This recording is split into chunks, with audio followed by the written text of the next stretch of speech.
This episode is a step further with each generation.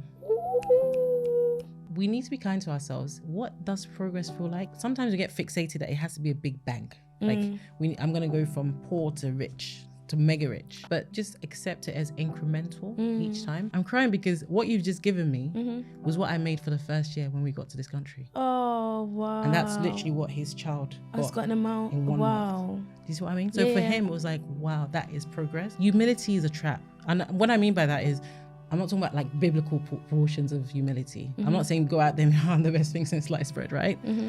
But when you do something that you recognize is great, own it. Yeah. Make sure everyone knows that you did that, what it took, and that you're proud of it. We're so used to just overlooking certain things, not realizing that actually this thing that you've done is actually so great that it can take you from A to B. Exactly. And if you're in a place, you're in an environment where people don't want you to make noise about your achievements, that's toxic for me. Out. Welcome back to Gifts in the Future podcast, where we make decisions today to impact our tomorrow. I'm your host, Mary De Silva. And I'm Crystal Ofori. And this week, we're definitely excited.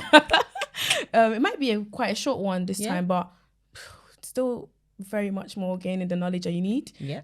Still gifting you, of course, the gift that keeps giving. I mean, it's too much. Of course. My week has been amazing. My week, all right-ish. I need a holiday now. I feel like sunny isles are calling. Wow. I'm going to have to stick to Devon. I also have dependents, so... Devon or maybe Scotland. That's wow. Good. Okay. I mean, all about staycation, so no problem. Okay. So what we discussing then in this episode? Oh, so this episode is a step further with each generation. Very. Let it sink in. Anytime you say no, let's just give a pause. 1 minute silence. Okay, calm down. No one died. It's something else. But why a step further with each generation? What was the thought behind that actually? For me, I think it's sometimes we get fixated that it has to be a big bang. I'm going to go from poor to rich to mega rich. Oh gosh, yeah. But it's almost, if you just accept it as incremental each time. And what I mean by that is if your parents were immigrants, it's probably likely that they did menial or entry-level jobs to make ends meet. They were in a new country, probably a new language. They just wanted to create a better opportunity for their children, right? The next generation won't have to go through the same things that they've gone through because they've already set those foundations. So what I mean by that is sometimes we get fixated. You compare yourself with people maybe you met in uni or at school, and like, oh, their parents have this, and their parents drive this, and their parents live in this kind of house. Yeah. My parents don't, but your parents didn't have the same kind of beginnings. And if they did their parents have the same? Yeah. So how we should define progress is where we are today. A progress is a move upwards and a move in the right direction from where we were yesterday, last year, 10 years ago, the last generation. And I think if we accept it like that, it's a step further with each generation. You get rid of this competition mentality because who are you competing with? Yeah. You can't compete with someone unless you know everything there is to know about them. And let's be honest, you don't know everything there is to know about anyone except yourself. No, of course not. So you're not competing with anyone, but then you're kind to yourself. You remember to celebrate the small victories. Yeah. So every time, whether your salary goes up by 10,000, you're like, wow, that's 10,000 more than I was. You know, someone said something to me and it was really humbling. She said something. I think she got a job, and then in some African cultures, when you first get a job, the first paycheck, your first salary, you give it to your parents. Yeah. So she said she'd gone to give this to her parents, and her mum said, give it to your father, like, head of the house and all that. She gave it to the dad, and then the dad she actually withdrew. I was like, you're so extra. I was like, surely you gave them. I was like, surely you gave them a check. She's like, no, I've got the cash out. Like, wow. Why are you so extra? My friends are extra anyway. So she got the cash out. So dad took time to count, and then he started crying. She was like, she's like, I was feeling myself. I was like, he's so proud of me. She's like, Dad, I know you're proud, but please don't cry. He's like, oh, silly sausage. I'm not crying because of you. I'm crying because what you've just given me was what I made for the first year when we got to this country. Oh, wow. And that's literally what his child got an amount in 1 month. Do you see what I mean? So for him, it was like, wow, that is progress. Yeah. So I'm like, sorry. So it wasn't really about, it was never really about you. It was, sorry not about that he's it. proud about you, he's not proud. But do you see what I mean? Yeah. But he recognized that as progress, because if what I earned in the first year of being here, my child made in the first month, that's real progress. Yeah, of course. I spoke to a friend recently. Well, we went out to celebrate her because I think I mentioned she became a director. Oh, yes. Oh, I know who you're talking about. And we started talking about salaries, and she said something that really stayed with me. She said, Mary, when I saw my first pay slip at this place, the tax that they took from my first pay was more than I was earning 2 years ago. Wow. Per month. So her tax in that first month was more than her salary. Exactly. Pre-deductions previously. Wow. And I was like, surely that says a lot. That's a lot. So we need to be kind to ourselves. What does progress feel like? It's not normally a big bang. It's not always a big bang. Yeah. Don't get me wrong. If you get signed up as a footballer and you go from 0 to 250,000, yeah, that's a big bang, right? Yeah. But mere mortals don't get those big bangs. You know what? It takes me back to when I was telling you, we were talking about my progression, of course, in HR. And I asked you, obviously, if I'm to work hard or if I'm to do this and this and that, then I can get more money. And I keep saying this, but the phrase about working smart and not hard, that is literally such a great, I guess, a great step to take, whereby you're not following I think the past generation about just working hard. You need to do this, you need to do that. 10 hours every day, 12 hours every day. But actually thinking about, you know what, let me take a step back and focus on what I can do that might not be as crazy, but also can still make me earn what I need, actually. Not even, obviously, sometimes I want what you need for now. I think sometimes we play to stereotypes without realizing. What do you mean? So sometimes you feel that you have to work hard because it's expected of you to work hard.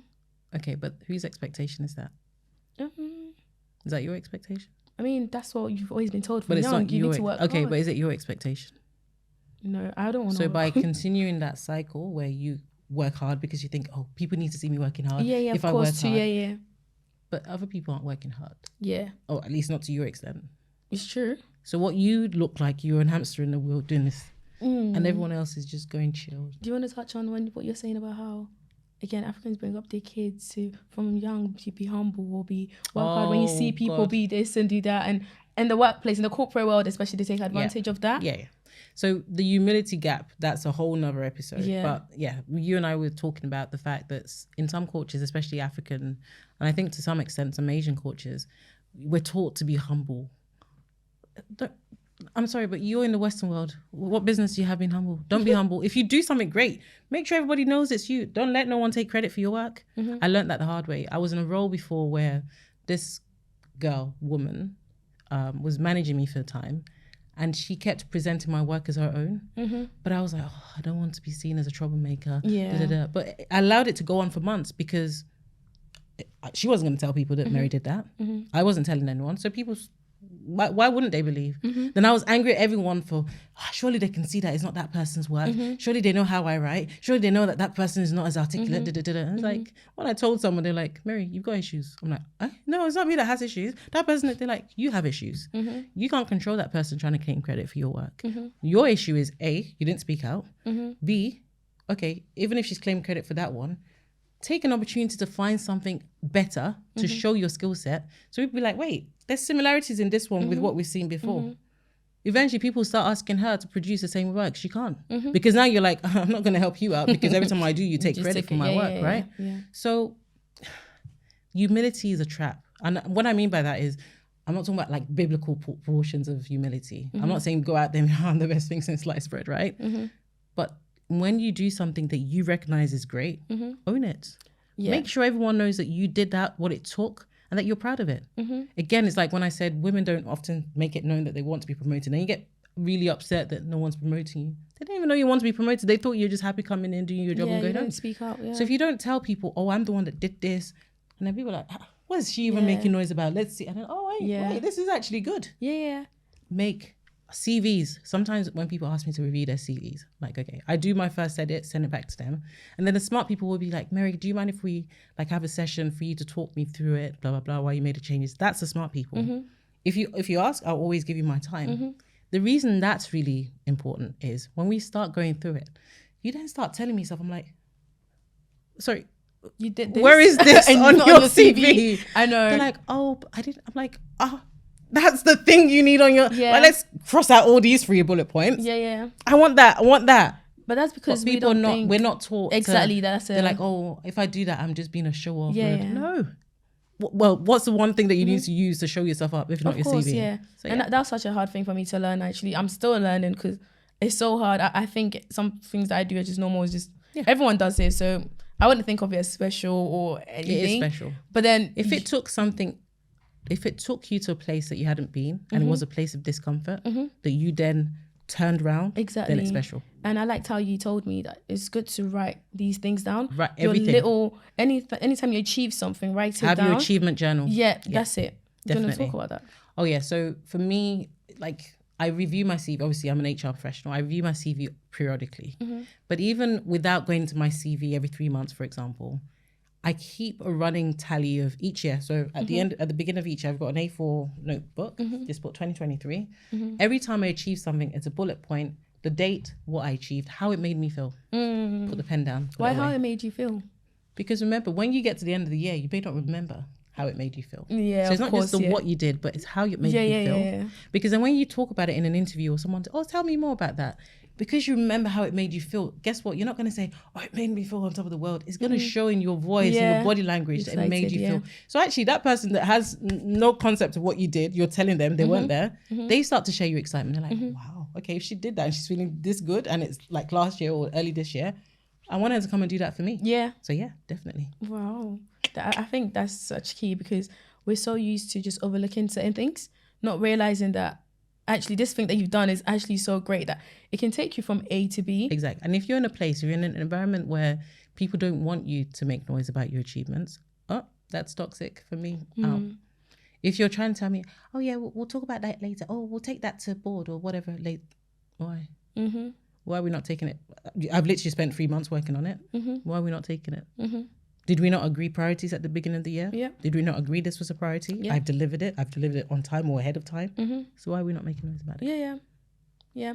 And I know we're talking a lot about being in the corporate world because obviously we are in, but for people that self-employed as well, with public sector, whatever it is, obviously these things can also still relate to them. They can, it goes both ways, right? I think sometimes self-employed people are better. If you think about it, whether you're an architect, an engineer, whatever it is that you do as a self-employed person, you have to have a portfolio.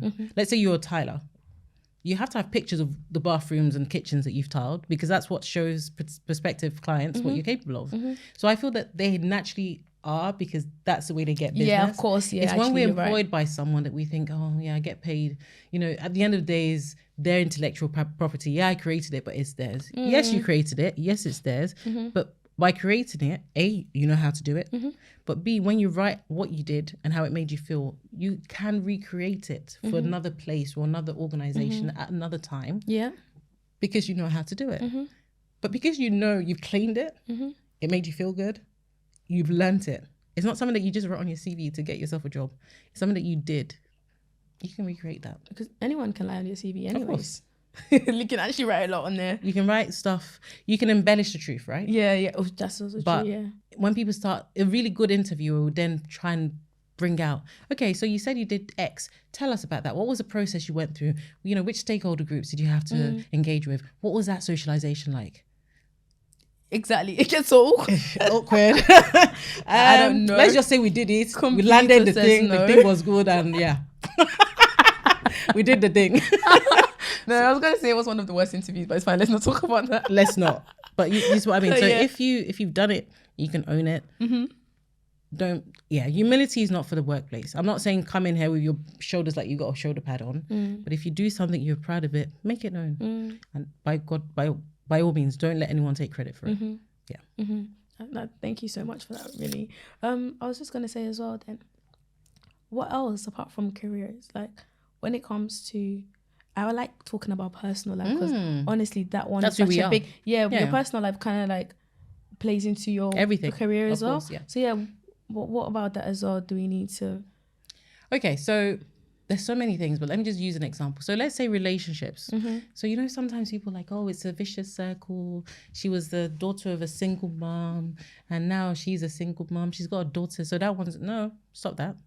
No, we recognize it. There is a cycle there, but we're going to break it. If you see there are some things that have not been going right for previous generations, for example, if previous generations weren't good with money, if there weren't good relationships, once you recognize that, that's the first step.